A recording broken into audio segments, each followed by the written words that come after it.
मुख्यमंत्री फडणवीस यांची आज बीडमध्ये सभा होणार आहे। उमेदवार ज्योती घुमरे यांच्या प्रचारार्थ हे या सभेचं आयोजन। अजित पवारांच्या 2 सभांनंतर आज फडणवीस यांची ही सभा। फडणवीस आता काय संबोधित करणार हे पाहणं महत्त्वाचं असेल। बीड शहरातील नगर परिषदेची निवडणूक ही आता प्रतिष्ठेची ठरली आहे। या नगर परिषदेच्या निवडणुकीसाठी राज्याचे उपमुख्यमंत्री अजित पवार यांनी 2 वेळा बीड शहरात सभा घेतल्या।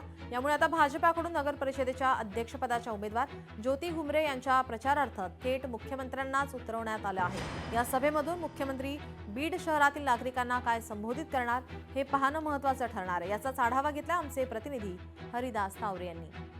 बीड जिल्ह्यामध्ये 6 नगर परिषदांची निवडणूक प्रक्रिया आता काही तासावर येऊन ठेपलेली आहे। मात्र आज शेवटचा जो प्रचाराचा दिवस आहे तो शेवटचा दिवस आहे आणि आज भाजपच्या उमेदवार बीड नगर परिषदेच्या भाजपच्या उमेदवार ज्योती घुमरे यांच्या प्रचारार्थ आज राज्याचे मुख्यमंत्री देवेंद्र फडणवीस या ठिकाणी येत आहेत। मी या ठिकाणी तुम्हाला दाखवू शकतो। अक्षरशः या सभेची जी आहे ती जय्यत तयारी या ठिकाणी झाल्याचं चित्र या ठिकाणी पाहायला मिळते। पोलीस प्रशासन या ठिकाणी सज्ज झालेलं आहे आणि त्याचबरोबर या ठिकाणी जी खुर्च्या आहेत या मोठ्या प्रमाणात लावल्याचं चित्र पाहायला मिळते।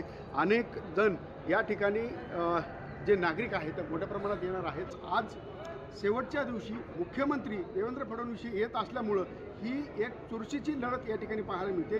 या ठिकाणी काटेची टक्कर होणार असल्याचं चित्र या ठिकाणी पाहायला मिळतं। त्यामुळंच कशा पद्धतीने ही निवडणूक प्रक्रिया पार पडती आणि ही सभा जी होणार आहे या सभेला मुख्यमंत्री अशा पद्धतीनं संबोधित करतात हे देखील पाहणं तितकंच महत्त्वाचं ठरणार आहे। हरिदास तावरे, लोकशाही मराठी, बीड।